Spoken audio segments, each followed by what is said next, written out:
C'est un milieu d'où partent le plus souvent les actes d'incivisme. Ces acteurs ne sont pas toujours conscients des conséquences de leurs actes, du moins du préjudice que cela pose à la communauté et au vivre ensemble. Les élèves de la ville de Fadangourma bénéficient d'un cours sur les notions de civisme et citoyenneté, de quoi les sensibiliser afin qu'ils jouent leur partition dans la préservation de la paix au Burkina Faso. Et puis, depuis des décennies, ce périmètre aménagé au bord du fleuve Latapois nourrit des centaines de personnes qui s'adonnent à la culture de la maraîchiculture, la culture maraîchère, pardon.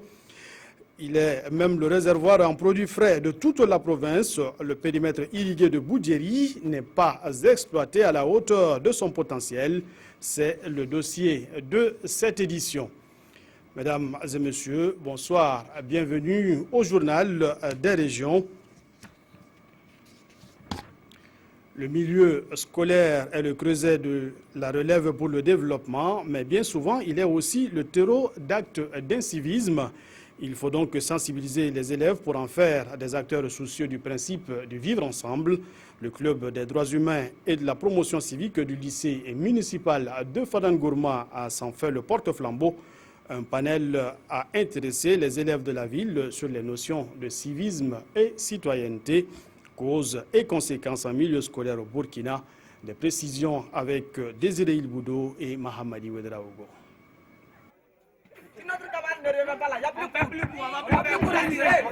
À travers cette pièce de théâtre, les élèves du lycée communal de Fadangourma démontrent l'importance du civisme pendant leur cursus scolaire. Une initiative du Club des droits humains et de la promotion civique de cet établissement qui vise à sensibiliser leurs camarades. Entre nos élèves, il y a certaines violences. On doit quand même prendre des engagements qui peuvent quand même en tout cas amener à nos camarades à être civiques, à appliquer en tout cas le civisme à notre milieu. Les élèves ont également eu droit à une communication sur les actes civiques, les valeurs de la citoyenneté ainsi que le respect des droits humains. L'importance d'un tel thème, c'est pour au moins apprendre aux plus jeunes les bonnes manières de faire, le respect de la loi, le respect surtout du règlement intérieur de l'école. Puisqu'ils sont des élèves, la première loi à l'école, c'est d'abord le règlement intérieur. Peut-être sensibiliser mes camarades à être au moins civiques. Peut-être je sais que jeter les papiers dans le cours de l'école comme ça, dans la cour de l'établissement, c'est d'abord de l'incivisme. Fort de 7 membres, le Club des droits humains et de la promotion civique du lycée communal de Fadangourma prône l'éveil de la fibre patriotique au sein de la jeunesse. Et voilà un acte qui peut être qualifié de civique. Ils ont décidé de débarrasser ce lieu commun de ses ordures. Le marché de la pâte d'oie à Ouagadougou a reçu la visite de l'association des volontaires pour un environnement sain ABES, le temps d'une journée de salubrité. Objectif, rendre ce lieu propre et attirer l'attention des commerçants sur la nécessité d'avoir un cadre de vie sain. Nous voyons tout cela avec Daouda Ouattara et Mouhakouna Dabire. Un coup de pelle pour un cadre de vie sain. L'image est donnée ici au marché de la pâte d'oie par l'AVES, l'association des volontaires pour un environnement sain. Munis de râteaux, de pelles et de brouettes, les membres de l'association ont débarrassé le marché des déchets qui l'encombraient. Nous nous sommes donné le devoir de les sensibiliser. Et pour sensibiliser, il faut être toi-même d'abord le maçon au pied du mur. Voilà pourquoi ce matin, nous sommes venus donner un coup de balai à ces 15 IA pour que ceux-là même qui produisent les déchets puissent voir que ceux-là même qui ne les aident pas à produire ces déchets ne sont jamais décidés pour rendre propres ces lieux. Et nous nous disons que si nous arrivons à le faire 2, 3, 4 fois dans l'année, ces gens-là auront conscience que ce qu'ils font, ce n'est pas être propre. L'action de l'AVES a suscité une prise de conscience chez certains commerçants qui sont venus prêter main forte au groupe. Dans ce marché, il y a des vendeurs de riz, des vendeurs de condiments. Bon, avec la saleté comme ça, là, bon, c'est pas bien. Moi aussi, je me suis décidé à me joindre pour ramasser les ordures, afin que le marché soit propre. Zéro saleté, c'est l'objectif de cette association. Une valeur que ses membres veulent inculquer dans le quotidien des Burkinabés. Et les volontaires entendent poursuivre la traque des ordures jusqu'à l'atteinte de leur objectif. Et rendons-nous à présent à Bobo-Dioulasso, où la ville dispose désormais d'une plateforme de formation en numérique dénommée IST e-Campus. Cette plateforme offre des opportunités aux professionnels du privé et du public de se former en ligne. Ce dispositif présente un double avantage selon ses promoteurs. Il permet de briser la barrière géographique et surtout de gagner en temps. Drissa Warga, Siriki Milogo et Sanouha Christine Koulibaly. E-Campus ou formation en ligne, c'est la dernière innovation de l'Institut supérieur de technologie. Une innovation qui vient pallier l'insuffisance d'infrastructures de formation au Burkina Faso. Un pays dont seulement 7 des 45 provinces disposent d'instituts supérieurs de formation. Il y a beaucoup de demandes en formation universitaire à travers notre pays. Nous savons qu'il y a aussi beaucoup de difficultés liées donc aux ressources humaines pour permettre donc d'offrir des formations universitaires de qualité. Alors les nouvelles technologies offrent la possibilité justement de contourner donc ces deux difficultés essentielles, c'est-à-dire pouvoir utiliser la même ressource humaine pour plus d'étudiants et à travers le monde. Le lancement officiel de la plateforme de formation à distance vient mettre les technologies de l'information et de la communication au service de la formation. Il y a beaucoup de pays qui parlent d'un étudiant, un ordinateur, voire un citoyen, un ordinateur. Pourquoi pas le Burkina Faso? Alors, je pense que si la demande, si la pression elle est là, les autorités donc vont accompagner donc ces initiatives qui permettent de toute façon d'installer définitivement notre pays aussi dans l'éthique. En marge du lancement de la plateforme e-Campus, les meilleurs étudiants, ambassadeurs, employeurs et partenaires de l'Institut ont reçu des attestations. Une manière pour ce temple du savoir de traduire sa reconnaissance à ses acteurs pour leur engagement. Et on en vient à présent au dossier de cette édition. Il est le poumon vert de la province de l'Atapua. Il permet à plus de 200 producteurs de gagner leur vie par des activités de production maraîchère. Le périmètre irrigué de Boudjeri, à cheval entre Kanchari et Diapaga, compte quelques 25 hectares aménagés depuis 1978, dont l'exploitation permet de ravitailler la ville et la zone tout entière en produits frais. Mais le périmètre connaît aussi des difficultés qui empêchent sa pleine exploitation. On voit tout cela avec Aimé Douamba, Isaka Suleiman Diallo et Mahamadi Ouedraogo. Des choux, de la tomate, de la pomme de terre, ce sont là quelques spéculations produites sur ce périmètre irrigué de Boudjeri dans la commune de Kanchari. Concernant les oignons, nous faisons un rendement de 20 à 25 tonnes à l'hectare. Le poivron, 40 à 50 tonnes à l'hectare, de même que les choux. Et la patate douce, 50 à 60 tonnes à l'hectare. Sur cette superficie de 25 hectares, près de 300 maraîchers, dont 80 femmes, tentent tant bien que mal de subvenir à leurs besoins. Je produis du maïs et ce travail m'aide beaucoup.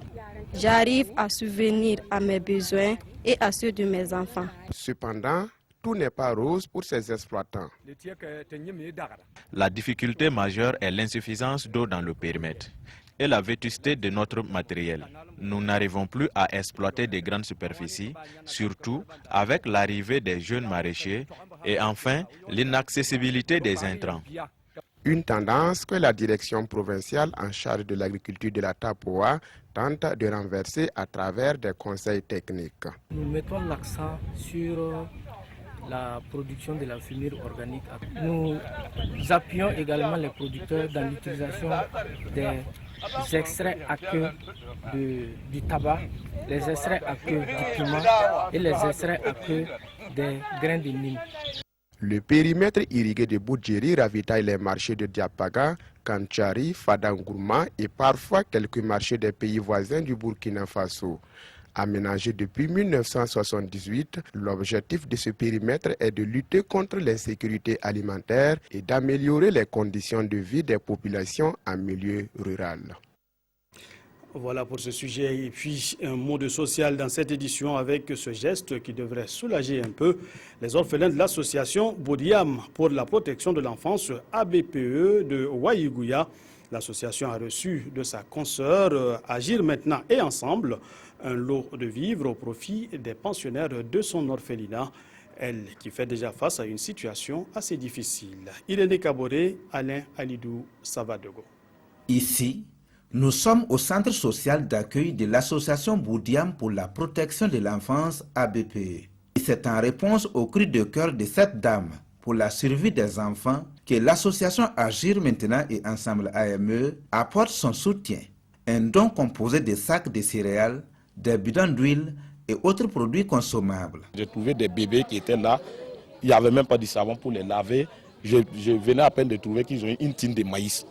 D'autres revenaient des lycées sans manger à midi pour repartir encore dans les cours. On a pleuré la cause et on a fait une petite quête. Dans cette quête-là, on a retrouvé quelques vivres dont vous avez fait le constat pour venir vraiment survenir aux besoins cruciaux.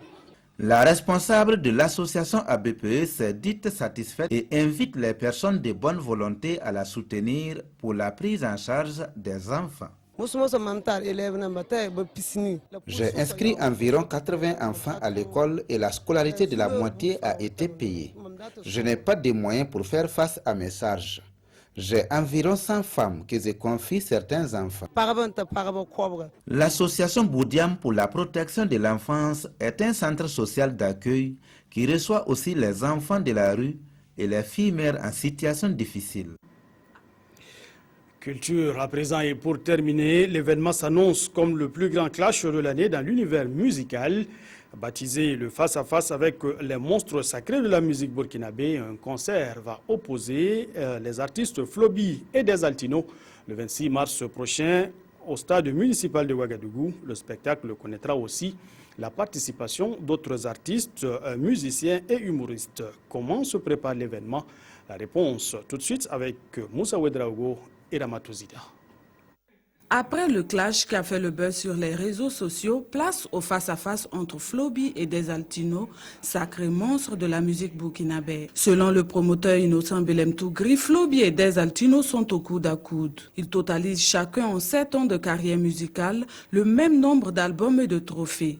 Ce face-à-face entre les deux artistes viendra susciter davantage l'intérêt des mélomanes pour la musique burkinabé. Le concert des monstres sacrés de la musique burkinabé aura lieu le 26 mars. Tantôt déjà dit, à partir de 14h au stade municipal. Ce concert, on le veut vraiment un festival de la musique burkinabé. On veut que ces jours, le public se déplace massivement pour vivre un concert unique. À cette rencontre, le comité d'organisation rassure la presse du bon déroulement des préparatifs du concert. Le seul bémol se situe au niveau des partenaires qui tardent à réagir. Aux partenaires qui nous ont déjà fait confiance, nous voudrions leur dire grandement merci. Et continuer de solliciter également ceux qui veulent bien nous rejoindre pour apporter leur pierre à l'édifice de ce projet-là, de faire preuve de patriotisme et de réagir assez rapidement, parce que plus les jours avancent, plus le défi devient plus lourd et plus grand. En attendant, les tickets sont déjà disponibles dans les différents points de vente à Ouagadougou au prix unique de 2000 francs CFA. Pour les organisateurs, le concept de concert des monstres sacrés de la musique burkinabé suscite déjà l'intérêt et l'adhésion à travers le monde. Après le concert de Ouagadougou, Flobi et Desaltino vont tenir le public abidjanais en haleine le 1er mai prochain. Voilà, c'est tout pour cette édition consacrée aux informations et aux actualités dans nos régions. Tout à l'heure à 20h, c'est Simon Gongo qui vous retrouve à nouveau. Moi je vous dis bonsoir.